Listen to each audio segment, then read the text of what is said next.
O Fiat 147 foi lançado em 1976, numa época em que o mundo enfrentava a grave crise do petróleo. O pequeno carro chegou para revolucionar o mercado brasileiro, como veremos nesse vídeo. Meu nome é Rogério De Simone, bem-vindo a mais um vídeo do meu canal Roger Classic.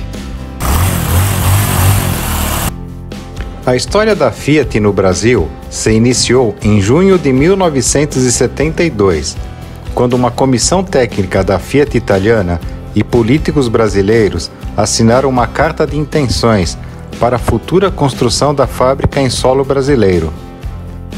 Diferente das outras fábricas brasileiras que estavam instaladas em São Paulo, a Fiat se estabeleceria em Minas Gerais, na cidade de Betim. A imprensa e o público ainda não sabiam, mas o carro escolhido para ser fabricado no Brasil seria o pequeno e econômico modelo 127, lançado na Itália em 1971.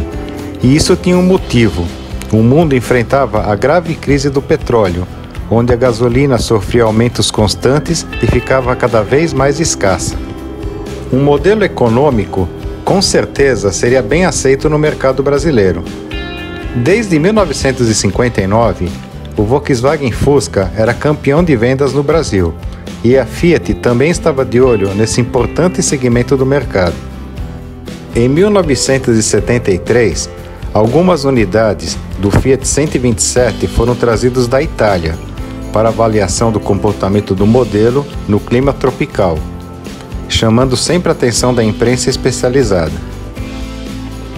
No mês de abril de 1974, começaram as obras de terraplanagem para a instalação do Parque Industrial da Fiat em Betim. As obras seguiram em ritmo acelerado nos próximos 2 anos.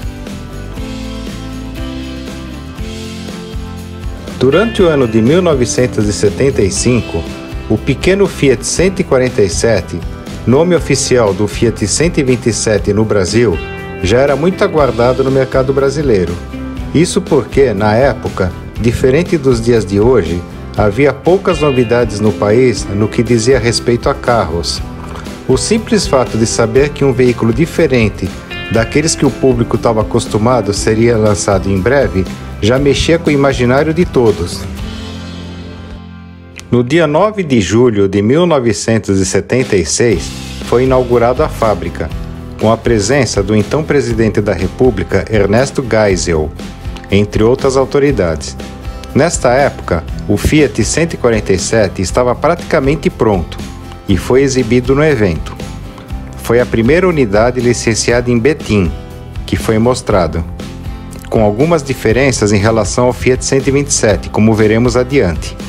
E foi assim que os primeiros Fiat 147 começaram a ser produzidos para o lançamento em breve.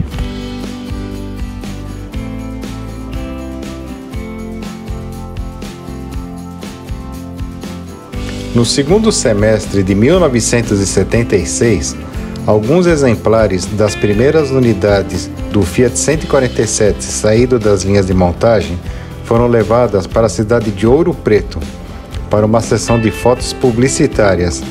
Algumas pessoas que estavam no local nesse dia tiveram a felicidade de conhecer o carro em primeira mão.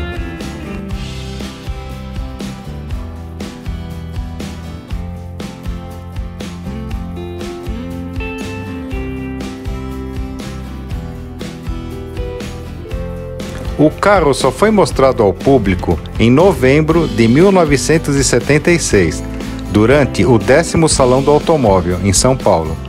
Neste evento, nenhuma outra fábrica apresentou um produto totalmente novo, e sim melhorias ou novas versões dos que já existiam. Assim, o Fiat 147L, como foi oficialmente batizado, ganhando L no final, foi a maior atração da feira, chamando muito a atenção do público e da imprensa. Era um veículo ideal para aquele momento, um período de racionamento de petróleo e incerteza quanto ao futuro do mercado. Era um carro moderno, consumia pouco combustível, tinha um tamanho compacto e o preço relativamente baixo. Tinha tudo para dar certo.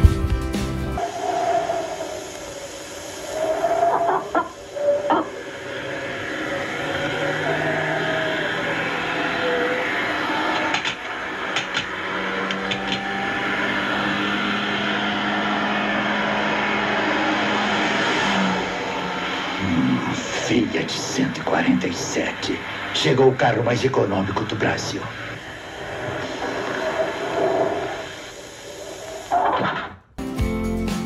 Como já foi dito, haviam algumas diferenças entre o Fiat 127 italiano e o 147 brasileiro. A principal estava na frente, com os faróis, lanternas e grades redesenhadas. Além disso, o 127 vinha com calotas, enquanto o 147 com rodas de ferro sem calotas. Os para-choques do nosso eram mais grossos e as lanternas traseiras maiores. Outra diferença era que no 147 havia uma saída de ar na janela traseira, que melhorava a ventilação interna do carro.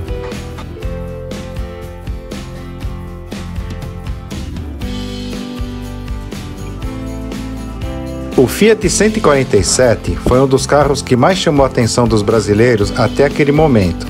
O pequeno carro se destacava em qualquer lugar que passasse, sendo fato comum que várias pessoas rodeassem um 147 estacionado na rua para admirar aquele veículo tão diferente. Ele tinha alguns itens de série interessantes e inéditos no país, como faróis com fachos reguláveis por botões, permitindo um fácil ajuste do facho com o carro carregado ou vazio, coluna de direção com articulações, terceira porta, como nas peruas, que se destacava por ter amortecedor a gás. O banco traseiro era rebatível, que aumentava consideravelmente a capacidade de carga. O painel era simples, com dois grandes instrumentos retangulares. O da esquerda composto por velocímetro graduado até 160 km por hora, com odômetro total e luz de freio de mão. O da direita pelo marcador de nível de combustível e diversas luzes espia. Existia uma faixa central no painel feita de plástico que imitava madeira. Apesar de ser pequeno, o 147 acomodava razoavelmente bem 4 passageiros. Um eventual quinto passageiro ficaria meio apertado. Os bancos eram revestidos de vinil, preto ou caramelo, e os dianteiros só tinham regulagem em distância. Uma das coisas que mais chamavam a atenção do Fiat 147 na época era o pequeno tamanho do cofre do motor, fazendo com que muitos pensassem que o propulsor fosse minúsculo. Na realidade, o motor não era tão pequeno, mas estava instalado na posição transversal e ocupava menos espaço no habitáculo, além de melhorar a transmissão para as rodas. E isso explicava por que apenas 20% do volume geral do carro era ocupado pela mecânica. O Fiat foi o primeiro automóvel brasileiro de série com motor transversal. Atualmente, quase todos os automóveis têm esse tipo de projeto. O step, pela primeira vez no Brasil, era instalado no cofre do motor e não roubava espaço do porta-malas. Os para-choques eram cromados e as rodas de aço de 13 polegadas, com desenho esportivo. O Fiat era o único carro pequeno que vinha com pneus radiais de fábrica. Outra novidade era o tipo de carroceria, que havia sido projetada tendo em mente a proteção de seus ocupantes, já que ela se deformava com mais facilidade em caso de choques, absorvendo os impactos e causando menos danos aos passageiros. O motor, devido à baixa qualidade da gasolina brasileira, teve a taxa de compressão diminuída de 9:1 do 127 italiano para 7,2 para 1 do 147, e a cilindrada foi aumentada de 903 cm3 para 1.050 cm3, desenvolvendo 55 cavalos. Mesmo assim, o nosso Fiat dava conta do recado, levando em conta as condições locais. Sua velocidade máxima era de 135 km por hora, com aceleração de 0 a 100 em 18,3 segundos, números bem superiores ao Fusca 1300. O Fiat 147 era ágil no trânsito urbano e relativamente bom na estrada, principalmente porque o limite de velocidade na época era de 80 km por hora em todas as estradas do Brasil, uma lei do governo na tentativa de diminuir o consumo de gasolina. Outro ponto forte do carro eram os freios, um dos melhores do Brasil na época, como podemos conferir no anúncio a seguir. Quando a gente breca um carro, a frente abaixa, a traseira levanta e as rodas de trás travam. No Fiat 147 isso não acontece. Ele tem uma válvula que regula a pressão nos freios traseiros. Por isso eu vou comprar o Fiat 147. Carro não é só para correr não, carro tem que parar também. Olha ele aí.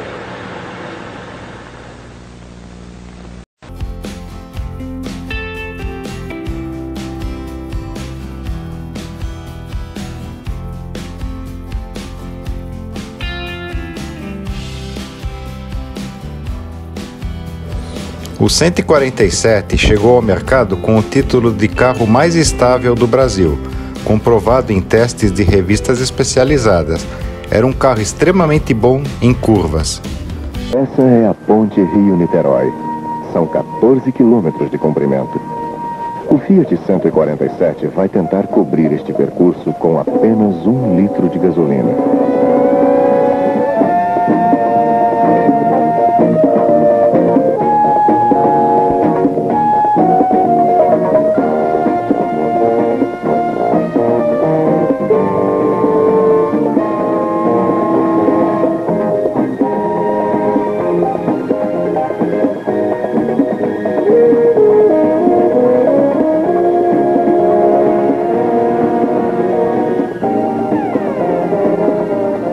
Fiat 147, com 4 pessoas, a uma velocidade normal de estrada, cobriu os 14 quilômetros da Rio-Niterói com apenas 3/4 de 1 litro. Fiat 147, a ponte entre a tecnologia e você. A produção do 147 durou até 1988. Ele nunca chegou a superar a liderança do Fusca, porém, foi muito bem aceito no mercado e vendia muito bem.